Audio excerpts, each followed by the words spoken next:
Je vais maintenant vous présenter l'utilisation du logiciel Avimeca qui permet d'étudier le mouvement d'un objet qui se déplace.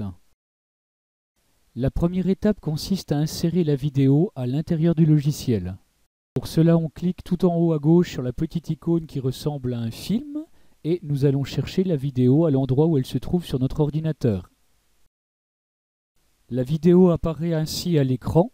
Pour réaliser notre étude, la vidéo est un peu trop petite. Pour cela, nous cliquons sur cette icône.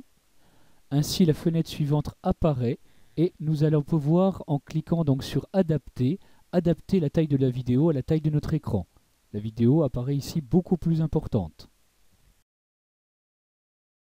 Dans le bas, nous retrouvons des contrôles de vidéo. Nous pouvons ainsi donc faire défiler la vidéo. Nous pouvons ainsi également la rembobiner instantanément. Et également un autre bouton, c'est-à-dire une autre fonction pour faire avancer la vidéo image par image. C'est ce qui va nous intéresser pour étudier le mouvement du mobile. La deuxième étape consiste à fixer un repère et une échelle pour étudier le mouvement du mobile. Dans un premier temps, il faut fixer un repère. Nous cliquons donc sur l'icône étalonnage et nous allons choisir ce type de repère. Donc on clique sur origine et sens des axes et nous choisissons ce repère. Nous plaçons ensuite l'origine du repère au pied de notre motard. Ainsi, deux axes apparaissent à l'écran, un axe horizontal, l'axe X, et l'axe vertical, l'axe Y. Il faut cette fois-ci fixer une échelle.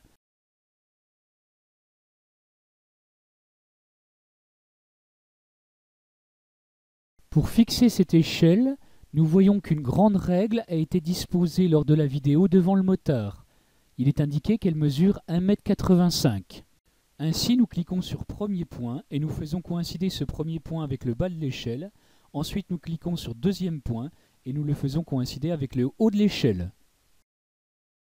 Il ne reste plus qu'à indiquer au logiciel que la distance séparant ces deux points équivaut à 1,85 m. Ainsi, dans cet espace, nous rentrons à l'aide du clavier la distance de 1,85 m. Ça y est, l'échelle est fixée. Nous pouvons désormais repérer les différentes positions du mobile au cours de son déplacement. J'avance ici la vidéo de deux images afin de m'assurer que la main du motard ne tienne plus la balle. En cliquant sur l'icône Loop, je vais pouvoir afficher une fenêtre qui me permet de mieux voir là où je vais pointer la balle. À l'origine, les pointages s'affichent en blanc, ce qui est guère lisible. Ainsi, je vais modifier grâce à cette icône la couleur de mes pointages et choisir plutôt une couleur vive comme la couleur rouge. Toujours dans un souci de lisibilité, je peux augmenter la taille de mes pointages. Je positionne alors mon réticule sur la première position de la balle et je clique dessus. L'ordinateur va instantanément avancer d'une image. Je recommence alors l'opération afin de repérer toutes les positions de la balle au cours de son mouvement.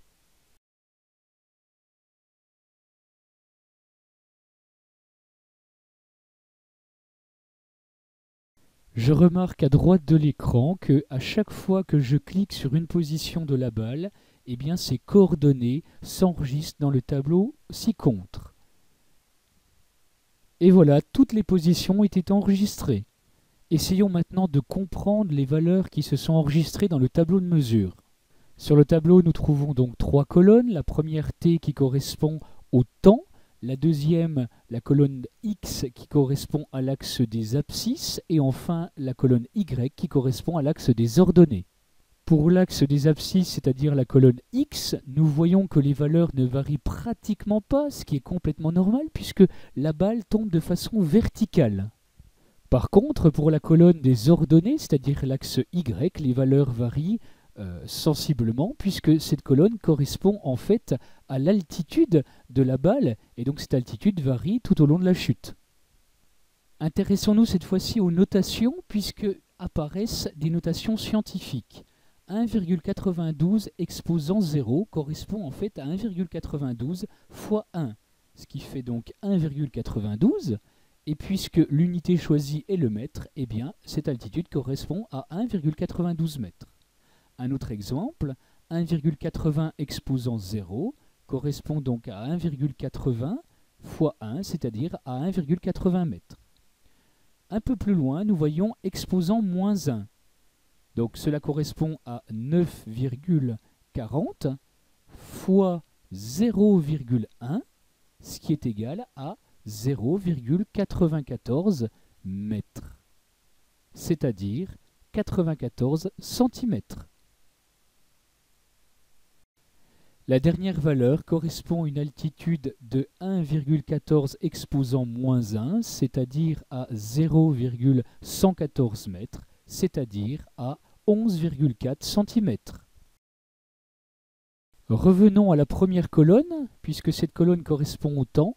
Nous voyons que entre chaque image, il s'est écoulé 0,04 secondes, puisqu'il y a 25 images par seconde en vidéo, donc cela correspond à une image tous les 0,040 secondes.